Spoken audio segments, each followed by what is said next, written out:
कौन सा page number है? 61। हाँ 61 61।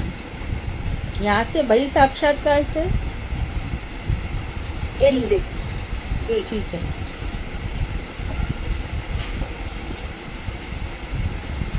वही साक्षात्कार की श्रेष्ठता, ये शीर्षक में बता रहे हैं।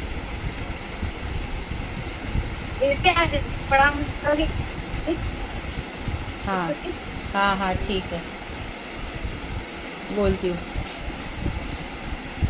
वांक्षा कल्पतरुवैश्य कृपा सिंधु बेवचा पतितानां पावनेभ्यो वैष्णवेभ्यो नमो नमः। वन्देहं श्रीगुरुश्रीपदकमलं श्रीगुरुन् वैष्णवांश्च श्रीरूपं साग्रजातं सहगण रघुनाथान्वितं तं सजीवं साद्वैतं सावधूतं परिजनसहितं श्रीकृष्णचैतन्यदेवं श्री राधा कृष्णपादान् सहगण ललिता श्री विशाखान्विताश्च श्रीकृष्ण चैतन्य प्रभु नित्यानंद श्री अद्वैत गदाधर शिवासादि श्री गौर भक्त वृंद।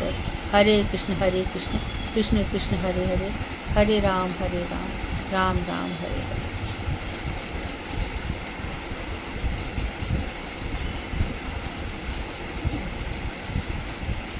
तो भगवत भाई साक्षात्कार की बात बता रहे हैं।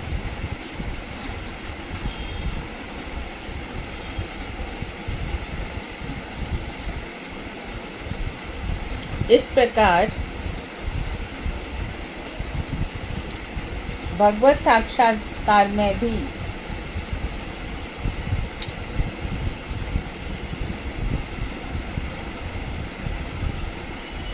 वही साक्षात्कार का उत्कर्ष निरूपण किया गया है। ये वही साक्षात्कार की विशेषता बता रहे। इस प्रकार भगवत साक्षात्कार में भी वही साक्षात्कार का, इसके श्लोक ले रहे हैं श्रीमद् भागवत का 12:9-5 में। ये आगे मार्कंडेय जी, श्री मार्कंडेय जी ने श्री नारायण से कहा, भगवान श्री नारायण से कहा कि ब्रह्मा शंकर आदि देवगण योग साधना के द्वारा एकाग्र मन से ही आपके परम सुंदर चरण कमलों के दर्शन को प्राप्त कर कृतार्थ हुए हैं। यानी कि नारायण भगवान से कह रहे हैं कि ब्रह्मा और शंकर आपके दर्शन पाकर के कृतार्थ हुए हैं। आज वही आप साक्षात मेरे नेत्रों के सामने प्रकट हुए हैं और मैं धन्य हुआ हूँ। तो श्रीपाद स्वामी लिखते हैं कि आपके जिन श्री युक्त चरण कमलों का दर्शन मन से प्राप्त कर प्राकृत जीव भी, प्राकृत है ना, प्राकृत अप्राकृत नहीं, प्राकृत जीव भी ब्रह्मा शिव आदि के समान हो जाते हैं। यानी कि हरि को भजे सो हरि को होई, भगवान के दर्शन करके प्राकृत जीव भी आपके समान ही हो जाते हैं आपके दर्शन करके। और स्वयं आप साक्षात मेरे नेत्रों के सामने विद्यमान है, वही आप मेरे नेत्रों के सामने विद्यमान है। फिर इससे अधिक किसी का क्या प्रयोजन है और इससे अधिक क्या आवश्यकता है, वही आप मेरे सामने आए हैं। तो मार्कंडेय जी के विषय में सभी जानते हैं। मार्कंडेय जी को 7 ही वर्ष की आयु प्राप्त थी, तो उनके पिता को बहुत डर लगा रहता था। तो उनके पिताजी ने एक रास्ता निकाला कि गंगा के किनारे जितनी भी साधु आ जाएं, तुम उन सबको प्रणाम किया करो। अपने बच्चे से ऐसे ही कह दिया।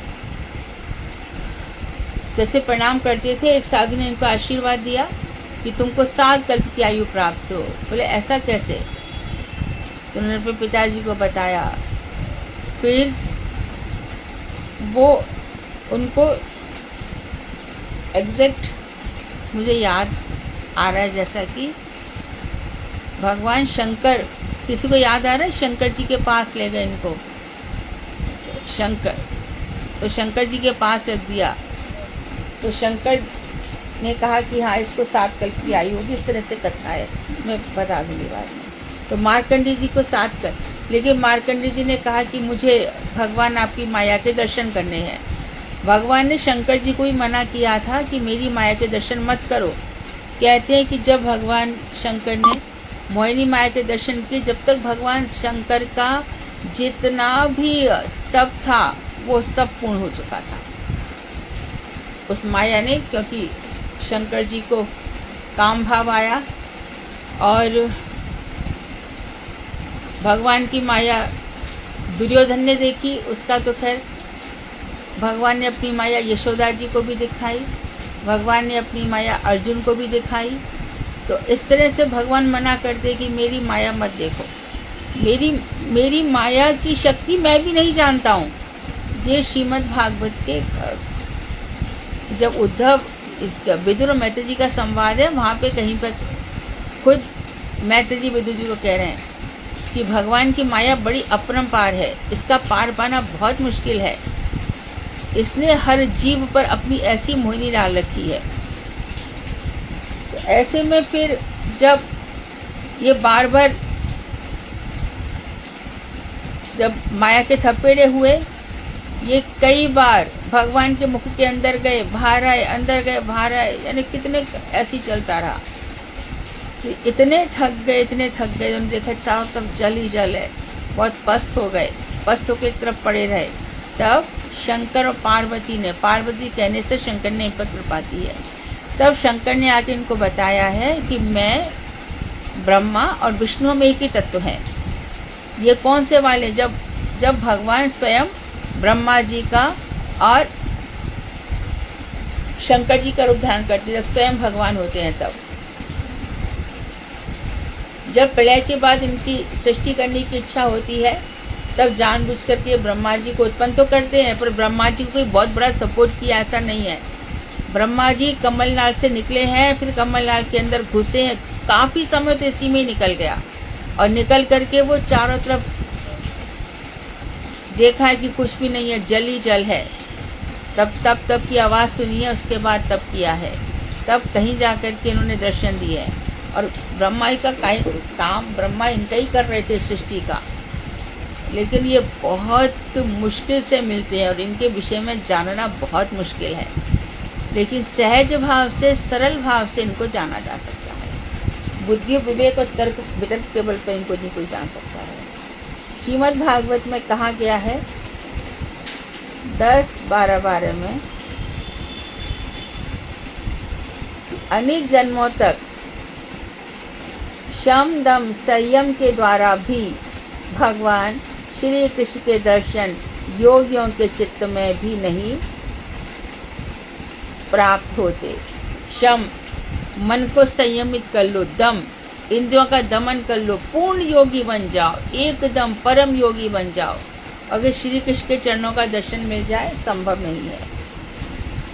फिर इन ब्रजवासी ग्वाल वालों के सौभाग्यों का क्या कहना। इनके तो नेत्रों के सामने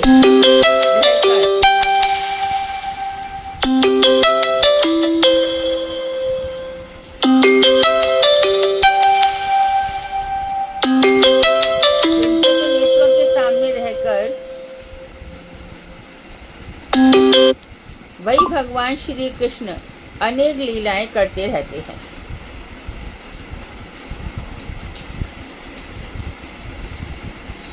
यहाँ भी वही साक्षात्कार का उत्कर्ष स्थापित हुआ है। इसलिए श्री नारद जी ने कहा, हे व्यास जी, जब मैं श्री कृष्ण की लीलाओं का गान करने लगता हूँ, तब जिनके चरण कमल समस्त तीर्थों के उद्गम स्थान है, अर्थात भगवान श्री कृष्ण के चरणों से समस्त तीर्थ निकले हैं, एवं जिनको अपना यशगान प्रिय लगता है, भगवान श्री कृष्ण को अपना यशगान प्रिय लगता है, वही श्री कृष्ण बुलाए हुए की भांति मेरे हृदय में आकर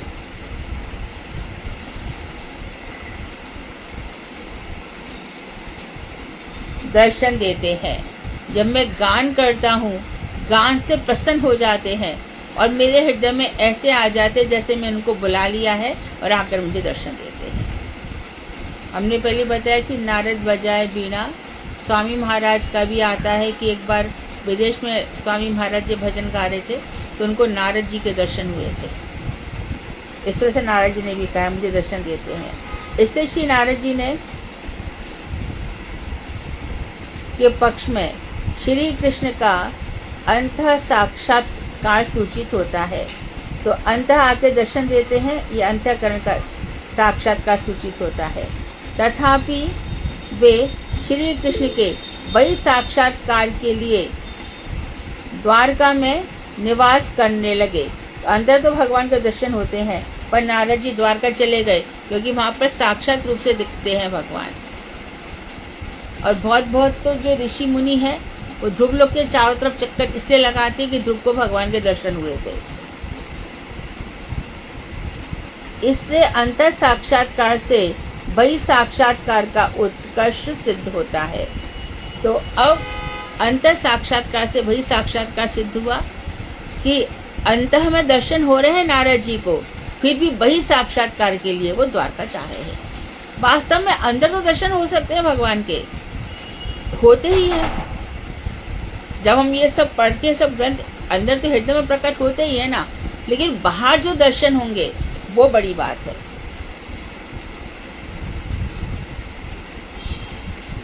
जैसे श्री सुखदेव जी भागवत के 11:2 में कह रहे हैं, हे परीक्षित, देवर्षि श्री नारद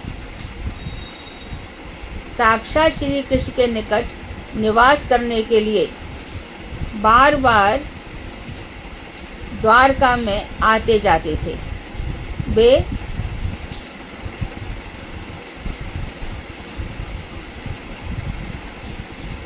तो भावनावान थे। उनके हृदय में श्री कृष्ण सदा स्फुरित होते रहते थे। फिर भी वही साक्षात्कार नेत्रों से दर्शन के लिए वे विदा कर देने पर भी बार बार द्वारका में आकर रहते। कई सारी लीलाओं के दर्शन किए। एक पहली बात तो जो रुक्मणी को प्रद्युम्न हुए, वो भी बहुत सारी रुक्मणी जी ने बहुत व्रत तपस्या की तब हुए थे। तो रुक्मणी का प्रद्युम्न ये उठा के ले गया शमरस। और जब बड़े होकर के प्रद्युम्न आए तब श्री नारद जी आए थे और नारद जी के कहने से उन्होंने बताया कि यही तुम्हारा ही बेटा है, तुम इसको ग्रहण करो। उसी प्रकार से कभी आते हैं नारद जी और देखते हैं कि 16,000 महलों में भगवान श्री कृष्ण किस प्रकार 16,000 रूप धारण करके वहां पर सेवा करते हैं। तो कभी कभी जब भी नई नई दुल्हनें आती हैं, नारद जी जरूर वहां पे पहुंच जाते दर्शन के लिए, क्योंकि श्री कृष्ण का लाते तो किसी को भी है, परंतु महलों में उग्रसेन जी और वसुदेव जी जो भी श्री कृष्ण के द्वारा लाई गई वधु है उसको स्वीकार कर लेते हैं। और ये 16,000 जो नरकासुर के द्वारा लाई गई रानियां थी, बाद में भगदत्त को वहां का राजा बना दिया गया था। तभी इन 16,000 लड़कियों ने श्री कृष्ण का दर्शन किया और कहा भी कि हमें कोई स्वीकार नहीं करेगा, आप ही हमें पति रूप में प्राप्त हो जाओ।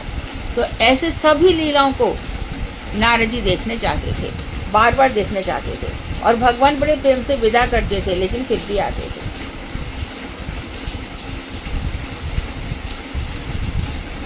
भगवत साक्षात्कार लक्षण रूप मुक्ति में जीवन अवस्था का वर्णन करते हैं। मुक्ति क्या बताते देखो, ये श्रीमद् भागवत 10:14-13 में ब्रह्मा जी कह रहे हैं, जो व्यक्ति अकिंचन है, अर्थात श्री कृष्ण ही जिसकी संपूर्ण संपत्ति है, जो अकिंचन रहते हैं, अकिंचन मतलब जिनके पास कुछ भी नहीं है, संसार का सब कुछ छोड़ दिया है, श्री कृष्ण ही परम संपद है।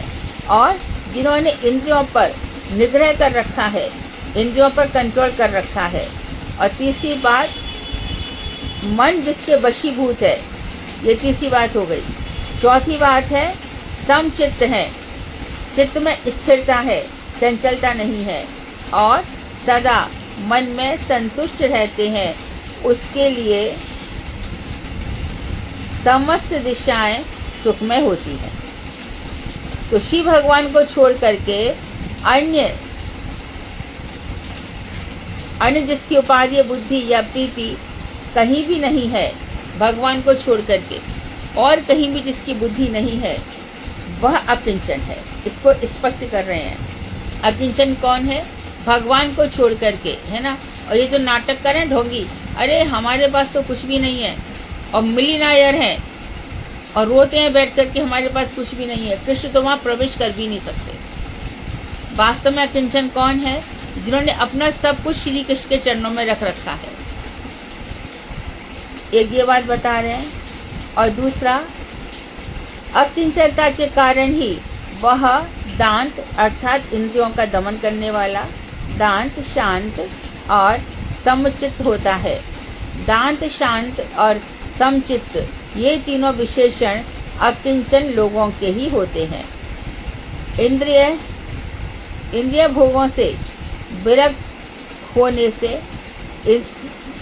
जो इंद्रियों से अर्थात प्रपंच को देखना बंद कर दिया। हे भगवान, आपकी झूठी माया कैसे है? जैसे कि स्वप्न में मैंने देखा मेरा सिर कट गया है, देखा तो सिर कटा ही नहीं है। तो स्वप्न में जो देखने वाली थी वो भी मैं ही हूँ, और अब जो मैं देख रही हूँ वो भी मैं ही हूँ। तो जैसे स्वप्न सब झूठा है, इसी प्रकार से प्रपंच भी सब झूठा है। जो ये जान लेते हैं,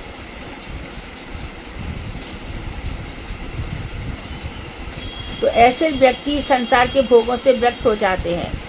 तो वे शांत, दांत भगवनिष्ठ बुद्धि होने से, शांत तथा त्याग एवं ग्रहण की बुद्धि रहित होने से वह समचित्त कहे गए हैं। समचित्त का अर्थ ये भी है कि देने और लेने में जिनका मन नहीं है। दान और ग्रहण ये बनियों का काम है।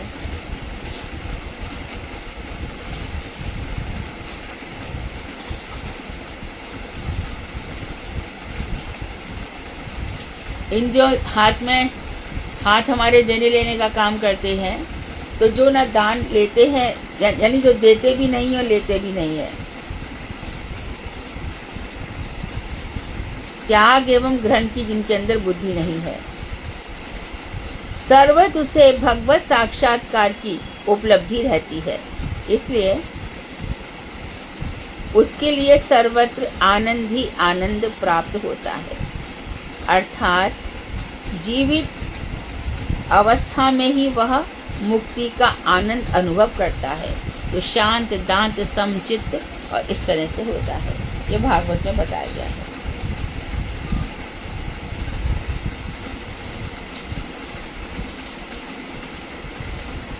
आगे कह रहे हैं 5 प्रकार की मुक्ति के विषय में बता रहे हैं। शरीर त्याग के बाद एक तो जीते जी अवस्था ऐसी हो गई, कैसा रहेगा वो? जीते जी शांत रहेगा, दांत रहेगा, समचित्त बन के रहेगा, अकिंचन रहेगा। मरने के बाद क्या होगा उसका? मरने के बाद भगवत साक्षात्कार लक्षण मुक्ति। एक मुक्ति तो वो है जिसमें ब्रह्म के साथ 5 चीजें होती हैं। यहाँ पर भगवान के साथ 5 प्रकार की मुक्तियों की बात कर रहे हैं। जो अवस्था रहती है मरने के बाद, उसका उल्लेख श्री प्रहलाद स्तुति में भागवत 7:1-16 में किया गया है। कैसे? श्री प्रहलाद जी ने कहा, हे दीनवत्सल, आप प्रसन्न हो जाइए, और मुझे जब प्रसन्न होकर मुझे अपने उन चरण कमल के निकट बुलाएंगे, है ना, जब प्रसन्न होकर बुलाएंगे, और जो समस्त जीवों के एकमात्र शरण है और मोक्ष स्वरूप है, इस अवस्था में प्राप्त होने वाली जो मुक्ति है उसको अंतिमा मुक्ति कहते हैं। जब भगवान बुला लेंगे प्रसन्न होकर अपने समीप में, तो इसके बाद फिर कोई मुक्ति नहीं रह जाती। तो भक्त जिस भगवान को भजेगा, भगवान उसको अपने समीप बुला लेंगे अपने पार्षदों से, भेज देंगे गरुड़ को, विश्वक्सेन को, धाता को, विधाता को, चंड को, प्रचंड को कि जा इस जीव को मेरे धाम में ले आ। अंतिम मुक्ति 5 प्रकार की है। सालोक्य, साष्टी, सारूप्य, सामीप्य तथा सायुज्य। सालोक्य कहते हैं समान लोक, भगवान के समान लोक में वास, श्री वैकुंठ वास। श्री वैकुंठ वास प्राप्ति को सालोक्य मुक्ति कहते हैं। वैकुंठ में भगवान के समान ऐश्वर्य को प्राप्त करना साष्टी मुक्ति है। यहाँ पर समान रूपता आदि के प्राप्त करने को सारूप्य कहते हैं, सारूप्य मुक्ति है। श्री भगवान के समीप जाने के अधिकार की प्राप्ति को सामीप्य मुक्ति कहते हैं। और किसी किसी को भगवान के श्री विग्रह में प्रवेश प्राप्त होता है, उसे सायुज्य मूर्ति कहते हैं।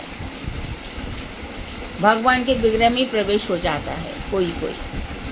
ये सबसे बेकार है। और में तो आप भगवान की अनुभूति कर सकते हो।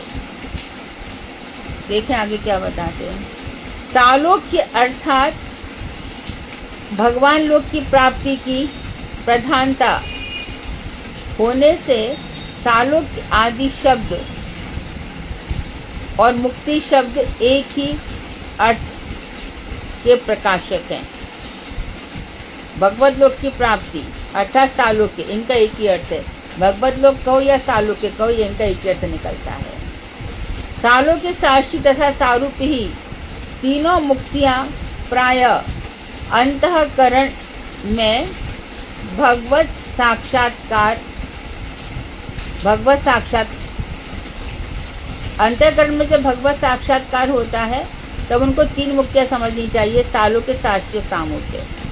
सामीप्य में प्रायः वही साक्षात्कार होता है। जब सामीप्य मुक्ति होगी तो भगवान के समीप रहेंगे और भगवान के दर्शन होंगे, नेत्रों से भगवत दर्शन प्राप्त होता है। और सायुज्य में क्या होता है, अंतर साक्षात्कार ही होता है। इसमें वही साक्षात्कार नहीं हो सकता क्योंकि वो भगवान में प्रवेश कर जाता है। तथापि प्रकट स्फूर्ति लक्षण वहाँ सुषुप्ति दशा की भांति रहता है।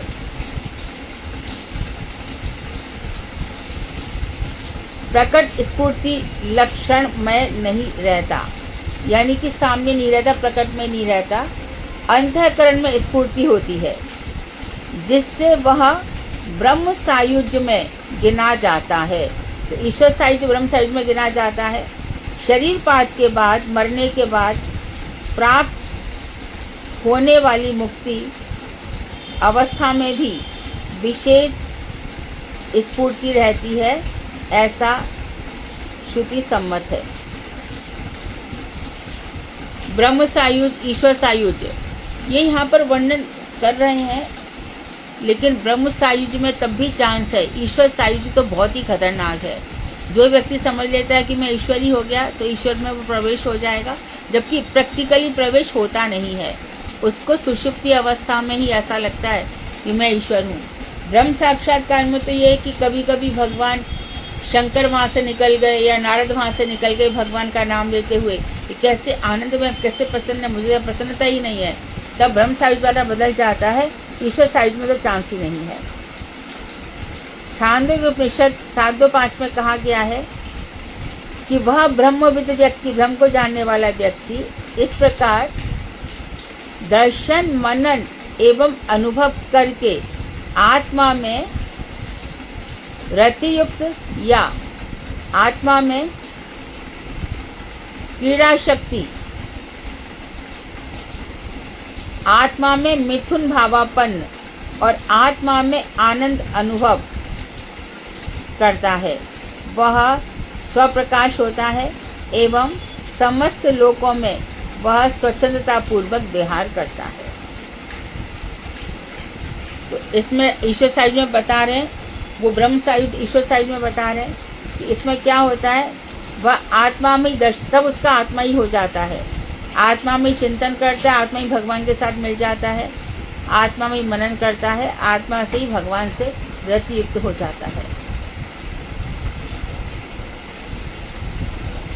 ये पांचों प्रकार की मुक्तियां गुणातीत ही है, तीनों गुणों से परे, क्योंकि छांदोग्य उपनिषद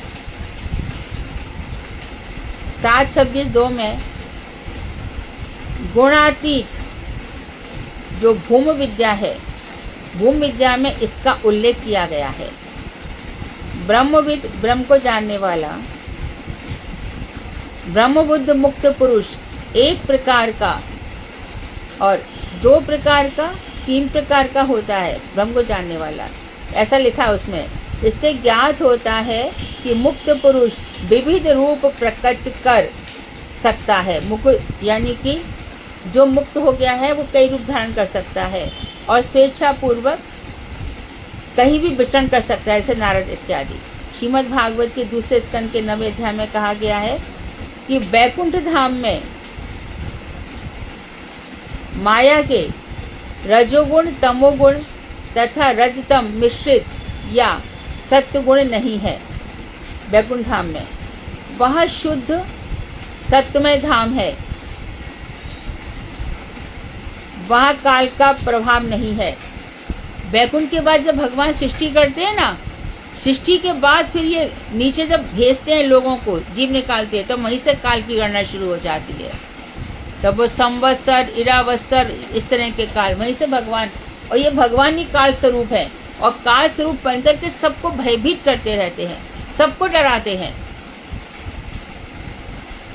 चाहे जानवर हो, पशु पक्षी हो, चिड़िया हो, कोई भी हो, काल से हर किसी का शत्रु हर किसी के सामने है ना। हर बड़ा जीव छोटे जीव को ग्रस लेता है और मनुष्य को किस तरह से, यहाँ पर भी संसार में, प्रपंच में, यहाँ मनुष्य को हानि पहुंचाते हैं और उसके बाद भी मनुष्य यदि शांत रहे तो काल हमेशा उसकी आयु हटता रहता है। हर क्षण उसको ऐसा लगता है कि पता नहीं मेरी कब मौत हो जाएगी, पता नहीं मुझे कहाँ डाल दिया जाएगा। तो मौत और काल भगवान ने साथ में जोड़ दिया मनुष्य के। लेकिन वैकुंठ में ये सब मौत फील नहीं होती, वहाँ ना कोई मौत का डर रहता है, वहाँ काल का प्रभाव नहीं है। काल के वहाँ ना होने का क्या कहना, वहाँ पर देव और असुरों के अर्चनीय, देव भी वंदना करते, असुर भी श्री हरि की वंदना करते हैं और श्री हरि के अनुचरी वहाँ पर निवास करते हैं। मायातीत होने से मुक्त पुरुष फिर जन्म मरण चक्कर में नहीं आते। जो माया से छूट जाते वैकुंठ धाम में से कोई आते नहीं यहाँ पर। यद गत्वा न निवर्तन्ते तब धाम परमा मम, ऐसा अंगीकार माना गया है, स्वीकार किया गया है। ब्रह्म सूत्र है 4:4-23 में कहा गया है, मैं भी यही पता चलता है, वहाँ लिख रहे हैं, जो भगवत साक्षात्कार प्राप्त कर भगवत धाम को चले जाते हैं उनका संसार में फिर कर्माधीन जन्म मरण नहीं होता। तो जिनको भगवान का साक्षात्कार हो गया उनके सारे कर्म मिट चुके होते हैं, अब ऐसा कोई कर्म बाकी नहीं है जो उनको यहाँ आना पड़े। देखो भीष्म पितामह का क्या, भीष्म पितामह तो वसु थे ना,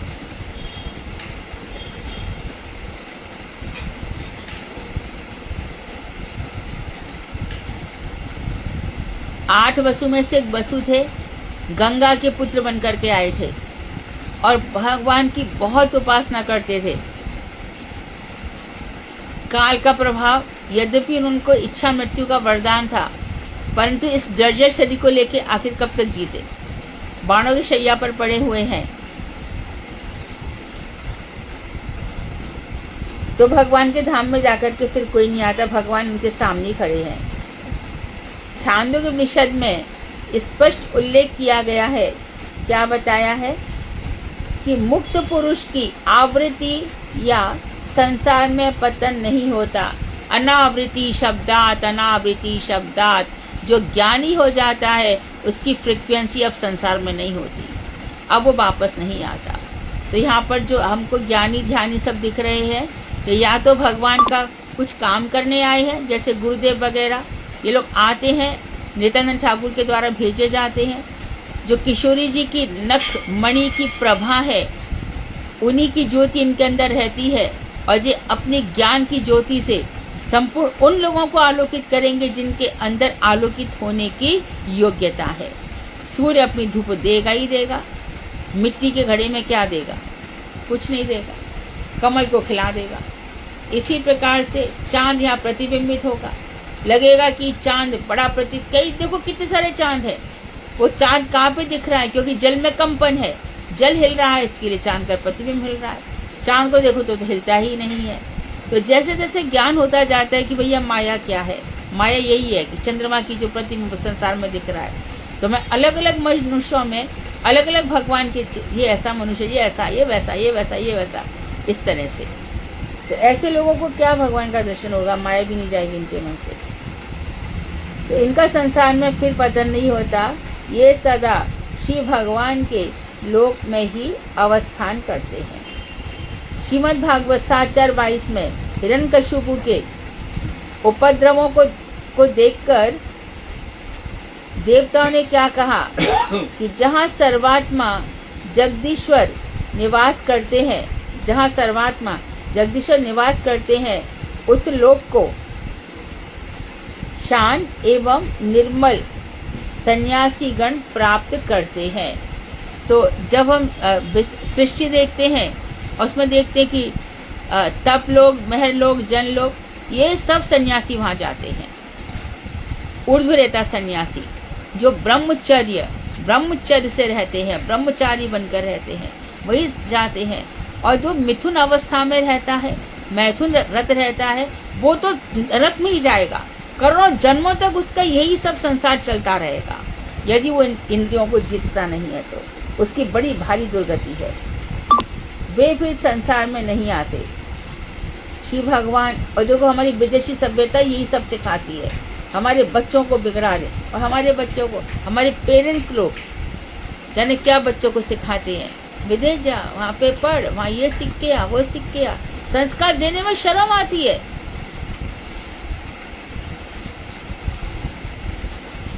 सिखा दो उनको गीता। सबसे बड़ा दान यही है कि देख तू अकेला है, तेरा कोई नहीं है, मैं रहूं ना रहूं, तेरा बाप रहे ना रहे, भाई बहन रहे ना रहे, कोई भी संसार, तू अकेला नहीं है। देख प्लेन में सब कुछ तहस नहस हो गया, नहीं चली तो गीता नहीं चली, इसलिए तेरी आत्मा, ये सब कभी नहीं चलेंगे। ये सब बच्चों को शिक्षा देनी चाहिए और सुनेंगे। ऐसा नहीं है कि हाथ किया सुन लेंगे। अभी तक तो तुमने सिखाया नहीं था, अब एक दिन में सीख लेंगे क्या? तुम तब तक सीखे नहीं तो वो कहां से सीख लेंगे? पर सिखाना शुरू करो, कोई ना कोई दिन काम हो ही जाएगा। श्री भगवान के उस परम धाम की दिशा को हम बार बार नमस्कार करते हैं।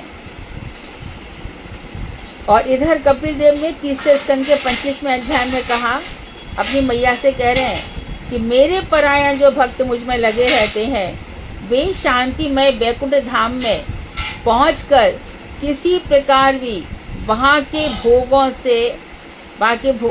से वंचित नहीं होते। वैकुंठ धाम जाएंगे तो जो सब खाएंगे वही वो खाएंगे, जैसे सब लोग रहेंगे वैसे ही रहेंगे। और ना ही उन्हें मेरा काल चक्र ही ग्रास कर सकता है, क्योंकि काल चक्र वैकुंठ धाम के नीचे चलता है, ऊपर कुछ ही चलता। एक एक मिनट में काल चक्र का उन्होंने प्रधान नायक बना दिया। सूर्य जा, एक दिन जा, इसकी आयु छीन कर ला, दूसरे दिन जा, आयु छीन कर।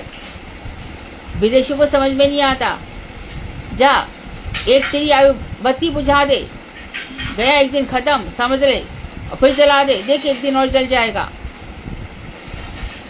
ऐसा ही जीवन है।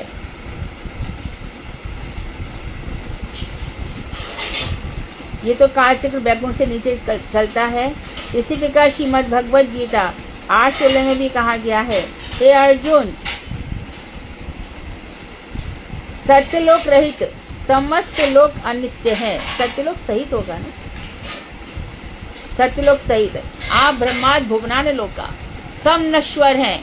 ब्रह्मा जी कह रहे हैं कि द्विपरार्ध आयु है मेरी, मैं भी सोचता रहता हूँ। अभी भगवान ब्रह्मा जी का 52वां वर्ष चल रहा है इस वाले मनवंतर में, है ना। तो वहाँ पे ब्रह्मा 14 मनवंतर निकल जाते हैं। तो ब्रह्मा जी को भी डर लगा रहता है कि अरे मेरा ब्रह्मा का पद चला ही जाएगा, और ब्रह्मा का पद उनका बार बार जाता है। थोड़ी बहुत गलतियां करते हैं, पोस्ट उनकी छिन जाती है, फिर जाकर के जैसे तैसे भगवान से क्षमा मांगते हैं, तब होता है। तो सत्यलोक सहित ये सब नष्ट हो जाते हैं, समस्त लोग अनित्य हैं, और तो उनको प्राप्त करने वाले लोग फिर संसार में जन्म मृत्यु को प्राप्त करते हैं। तो स्वर्ग की तो बात ही क्या है। और अंतरिक्ष उन्होंने दे रखा है भूतों को, प्रेतों को, प्रमथों को। तुम यहाँ पर घूम लो भूत प्रेतों को।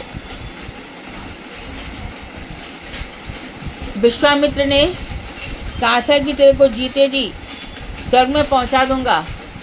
क्या नाम है उसका, त्रिशंकु, अभी तक लटका हुआ दिखाई भी देता है।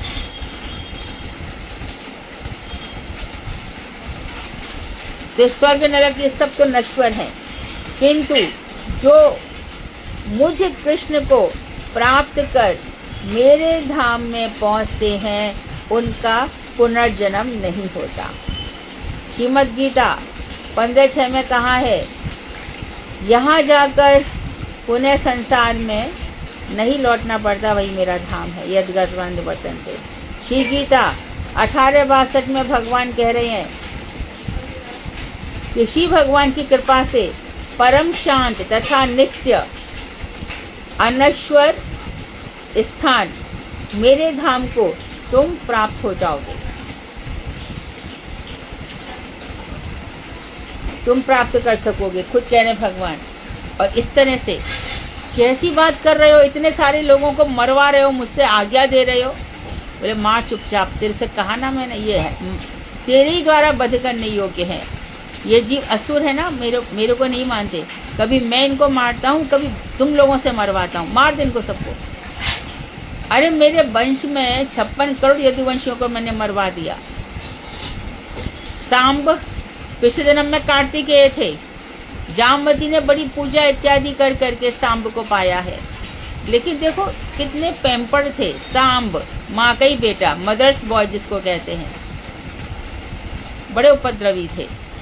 भगवान ने सबको, अच्छा सांब इत्यादि सारे यदुवंशी वहां पर गए। कौन? वासुदेव, संकर्षण, प्रद्युम्न और अनिरुद्ध। ये तो भगवान के चतुर्व्यूह हैं, ये रह गए। इसके बाद अनंत भगवान ये संकर्षण की स्तुति करते हैं। अनंत भगवान और संकर्षण भगवान अनंत देव की स्तुति करते हैं। संकर्षण अनंत देव की स्तुति करते हैं। मां अनंत देव की पत्नियां भी नाग पत्नियां हैं। इसके काली वाली नाग पत्नियां नहीं है, वो बहुत दिव्य है एकदम। तो संकर्षण वहां जाते हैं और अनंत देव से जाके देखते क्या है, ये हजारों फन है, कितनी ज्योति निकल रही है। इन फनों में इन्होंने बड़े सुंदर सुंदर हीरे जड़ित मुकुट पहन रखे, पूरे की पूरे 1000 फन में, और वहां से लोग जगमगा रहा है। और कलेवर भी नीलमणि जैसा है, ऐसा सिंपल भी नहीं है कि काला, बहुत ही सुंदर स्निग्ध है। तो संकर्षण की स्तुति करते हैं, इनसे तमोगुण लेते हैं कि कृष्ण की इच्छा है मैं तमोगुण लूं और संसार का संहार करूं। तो इन्हीं जो संकर्षण के पास जाते हैं, इन्हीं संकर्षण के पास हमारे सनत कुमार जाते कि हमें भी कुछ सिखा दो। ले क्या सीख के आए हो? भागवत सीख के आया हूँ। श्री अनंत देव ने मुझे भागवत सुनाई। फिर संकर्षण सनत कुमार को सुनाते हैं। ये सनत कुमार सुनाते हैं पराशर जी को, और पराशर जी सुनाते हैं बृहस्पति जी को, और बृहस्पति जी सुनाते हैं मैत्रेय जी को। ऐसे भागवत में परंपरा है। तो ये सब लोग बैठ करके जो भगवान के निज जन है, ये भगवान के गुणगान करते रहते हैं।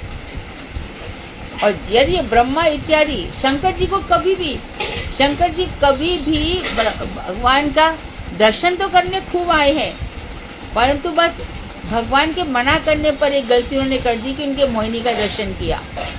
बाकी शंकर जी कोई ऐसे अपराध करते, ब्रह्मा जी नहीं मानते हैं, सृष्टि करते, इनकी बुद्धि कभी कभी खराब हो जाती है।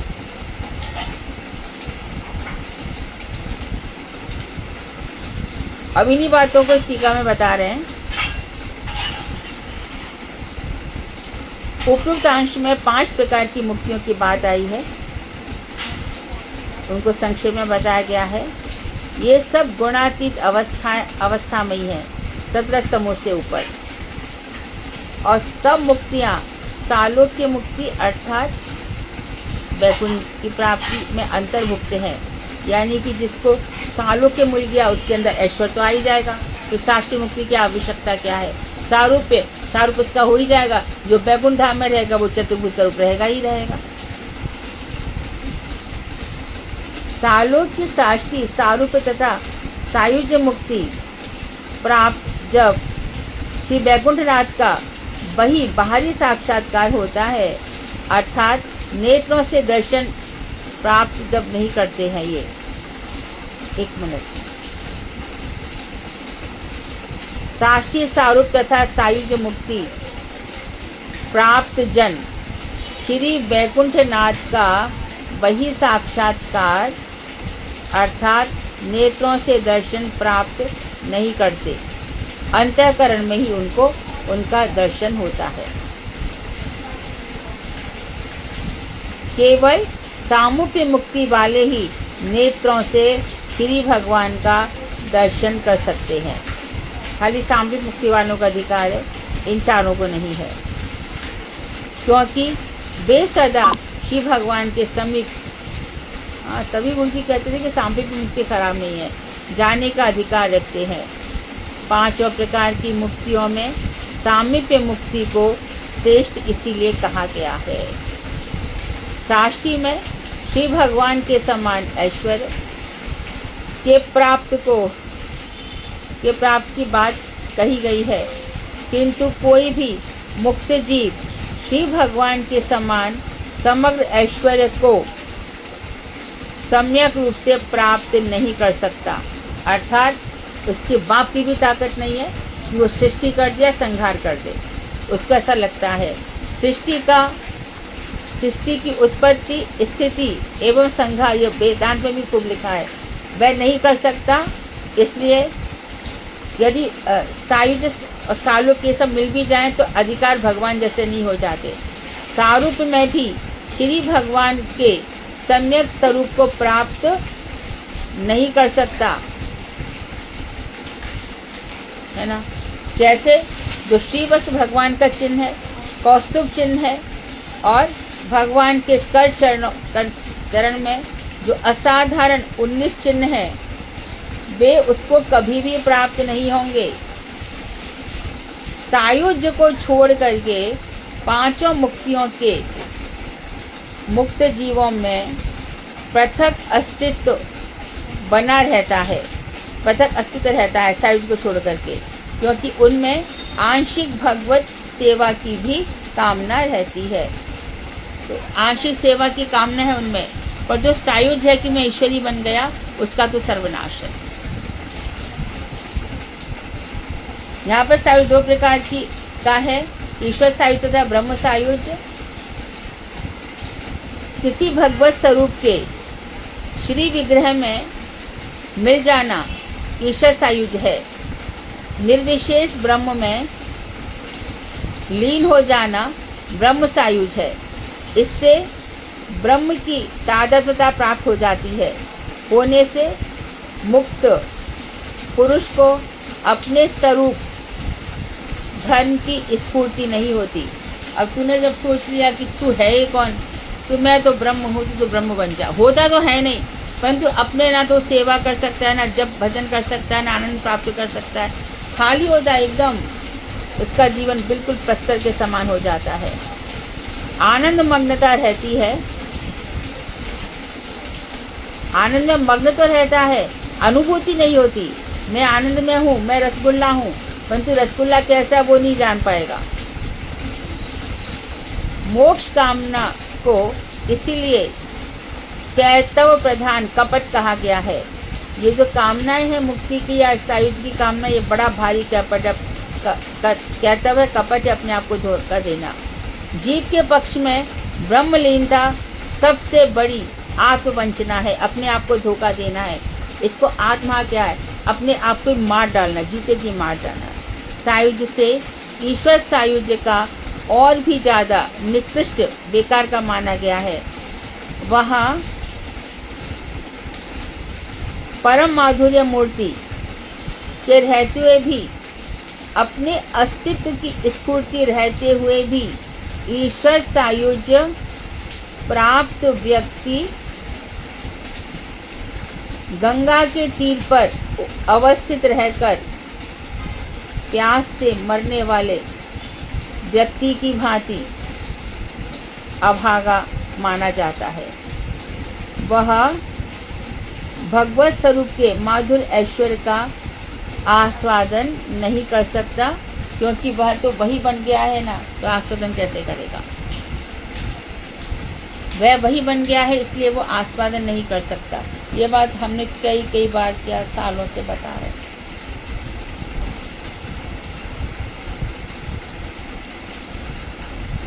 चारों प्रकार की मुक्ति प्राप्त करने वाले श्री वैकुंठ लोक या भगवत धाम में जाकर अवस्थान करते हैं। वह लोग मायातीत चिन्मय हैं और वहां से फिर संसार में आना नहीं पड़ता। कि चैतन्य चरितामृत में भी 13-16 प्यार में इस बात की विशेष व्याख्या की गई है।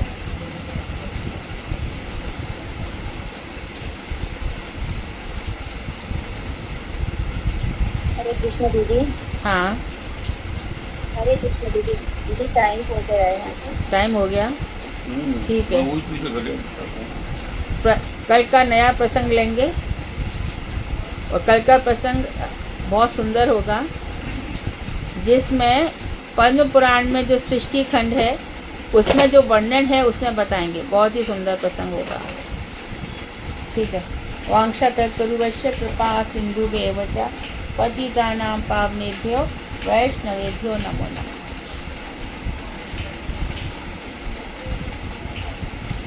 हरे कृष्ण दीदी। दंडवत प्रणाम। हाँ, दंडवत प्रणाम दीदी।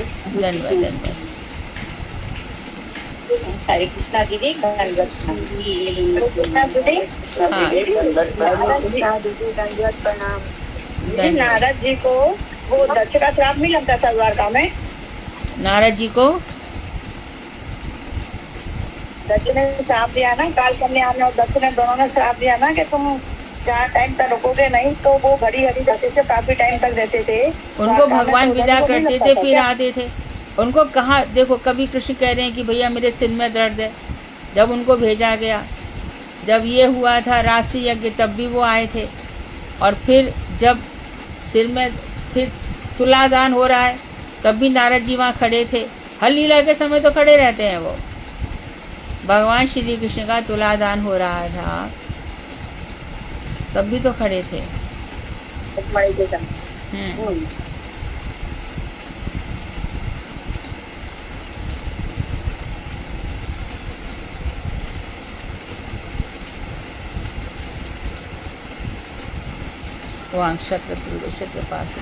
हरे कृष्णा दीदी। हाँ हाँ, दंडवत प्रणाम दीदी। हाँ। दीदी उनकी 11:30 बजे की क्लास दीदी मैं नहीं अटेंड कर पाई दीदी। हाँ, कोई बात नहीं, बोलने के लिए, लेकिन ऐसी कोई बात नहीं। Every time, next time, no problem. घर में 1000 समस्याएं आती हैं।